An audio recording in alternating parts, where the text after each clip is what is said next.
নমস্কার বন্ধুরা, তনয়া কিচেনে আপনাদেরকে স্বাগত জানাই। আজ আমি নিরামিষ ছোলার ডাল দিয়ে পেঁপে রেসিপি নিয়ে এসেছি। এই রেসিপি বানাতে আমার যা যা উপকরণগুলো লাগছে তা হলো 5 ফোড়ন, জিরে আদা বাটা, গোলমরিচের গুঁড়ো, চেরা কাঁচা লঙ্কা, টমেটো বেটে রাখা, চিনি, হলুদ গুঁড়ো, ছোলার ডাল, সর্ষের তেল, লবণ, গোলমরিচের গুঁড়ো, ঘি। আর লাগছে বন্ধুরা তেজপাতা, পেঁপেগুলো আমি এরকম ছোট ছোট করে কেটে নিয়েছি যেন তাড়াতাড়ি সিদ্ধ হয়ে যায়। আর লাগছে 3টে মিডিয়াম সাইজের আলু। বন্ধুরা, কড়াই গরম হওয়ার পর আমি সর্ষের তেল দিয়ে দিলাম।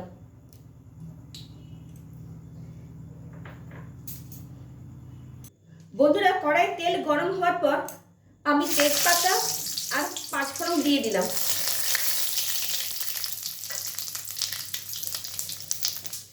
এরপর আমি কেটে রাখা পেঁপেগুলো দিয়ে দেব।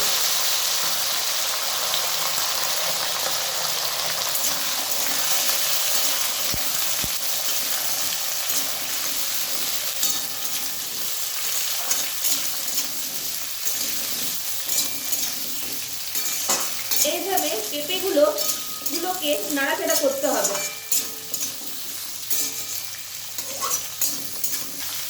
এরপর যে 3টে সাইজে আলু আমি কেটে রেখেছিলাম সেই আলুগুলো দিয়ে দিলাম। দেখুন, এভাবে পেঁপে আর আলু দিয়ে নাড়াচাড়া করতে হবে। হ্যাঁ, এবার পেঁপে আলুগুলো একটু হালকা ভেজে নিলাম। এরপর আমি দিচ্ছি জিরে আর আদা বাটা। একটু জিরে আদা বাটা দিলাম।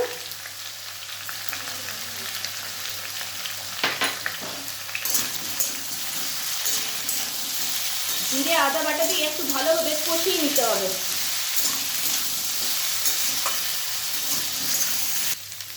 এরপর আমি দিচ্ছি সামান্য পরিমাণের মতো লবণ। লবণটা আপনারা আন্দাজ মতো দেবেন। এরপর দিচ্ছি হলুদ গুঁড়ো।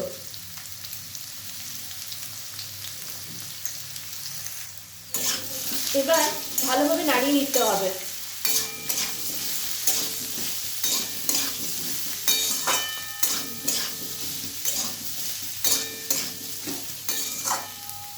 এরপর আমি দিয়ে দিচ্ছি একটু গোলমরিচের গুঁড়ো। এরপর যে কাঁচা লঙ্কাগুলো চিড়ে রেখেছিলাম সেগুলো দিয়ে দিলাম।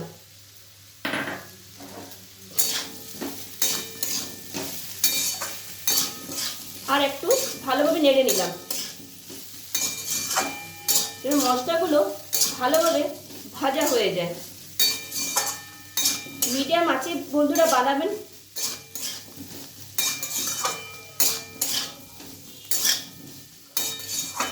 আঁচটা হাই করে দেবেন না, মশলাগুলো তলে লেগে যাবে, খেতেও ঠিক লাগবে না। আমি দেখুন মিডিয়াম আঁচে আমি সবজিটা বানাচ্ছি। এরপর বন্ধুরা, আমি যে টমেটোটা বেটে রেখেছিলাম সেটা দিয়ে দিলাম। এরপর আর একটু নাড়াচাড়া করে নিলাম।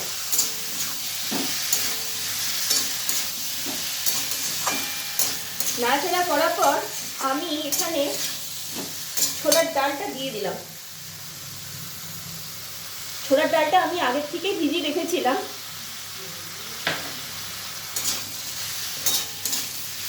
দেখুন, এভাবে নাড়াচাড়া করতে হবে। এটা আপনারা গোটা ছোলা সিদ্ধ করেও করতে পারেন, তো আমি এখানে ছোলার ডাল দিয়ে বানালাম।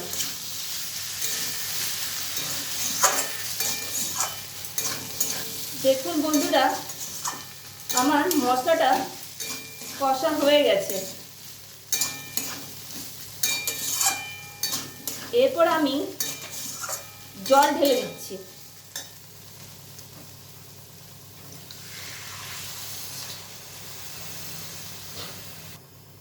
আমি এখানে একটু জলের পরিমাণটা বাড়িয়ে দিলাম। এবারে সবজিটা ফুটে আসলে আমি ঢাকা দিয়ে দেবো।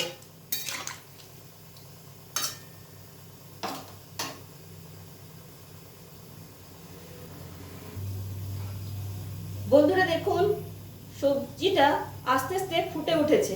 এরপর আমি একটু ঢাকা দিয়ে দিলাম যেন তাড়াতাড়ি সেদ্ধ হয়ে যায়। আর গ্যাসের আঁচটা আমি মিডিয়াম থেকে লোয়ে করে দিলাম।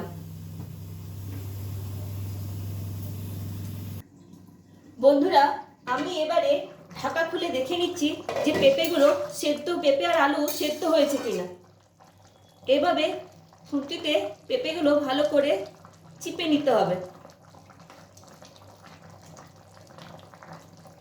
আর একটু সামান্য ফুটে গেলে আমার পেঁপেটা সেদ্ধ কমপ্লিট হয়ে যাবে। আমি আরেকটুকু ঢাকা দিয়ে দিলাম। গ্যাসে আঁচটা একটু সামান্য কমিয়ে দিলাম। বন্ধুরা, আবারও আমি ঢাকা খুলে দেখছি যে পেঁপেটা ঠিকমতো করে সেদ্ধ হয়েছে কিনা। আমি খুন্তি করে হালকা হালকাভাবে দাবিয়ে দেখলাম যে হ্যাঁ, পেঁপেটা সেদ্ধ হয়ে গেছে। এই দেখুন বন্ধুরা, পেঁপেটা সেদ্ধ হয়ে গেছে। এই দেখুন, সেদ্ধ হয়ে গেছে।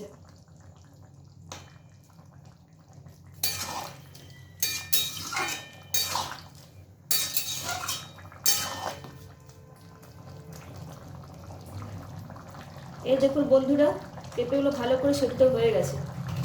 আপনারা দেখতে পাচ্ছেন?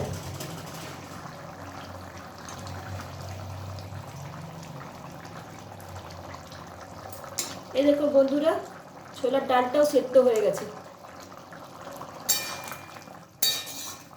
এরপর আমি দিয়ে দিচ্ছি সামান্য পরিমাণ মতো চিনি।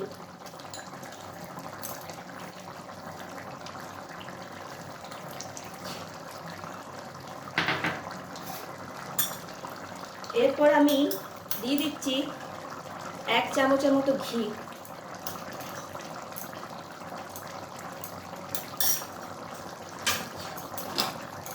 দিয়ে নাড়াচাড়া করে নিই।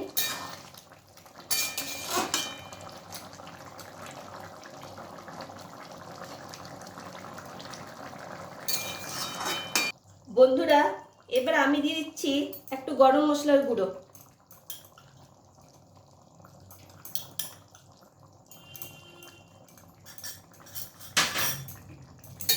দিয়ে একটু নাড়াচাড়া করে নিলাম। বন্ধুরা, গরম মশলা দিয়ে আমি একটু ফুটতে দিলাম। এরপর আমি গ্যাসটা বন্ধ করে দিচ্ছি। আমার আজকে নিরামিষ ছোলার ডালের পেঁপে রেসিপি রেডি। এই রেসিপি যদি আপনাদের ভালো লেগে থাকে তাহলে লাইক, শেয়ার আর কমেন্টস করবেন। আর অতি অবশ্যই আমার চ্যানেলটিকে সাবস্ক্রাইব করবেন। আজ বন্ধু এতটাই। নেক্সট রেসিপি নিয়ে আপনাদের কাছে আবার আমি চলে আসব। বন্ধুরা, ভালো থাকবেন, সুস্থ থাকবেন আর অবশ্যই আমার চ্যানেলটিকে সাবস্ক্রাইব করতে ভুলবেন না। বাই বন্ধুরা।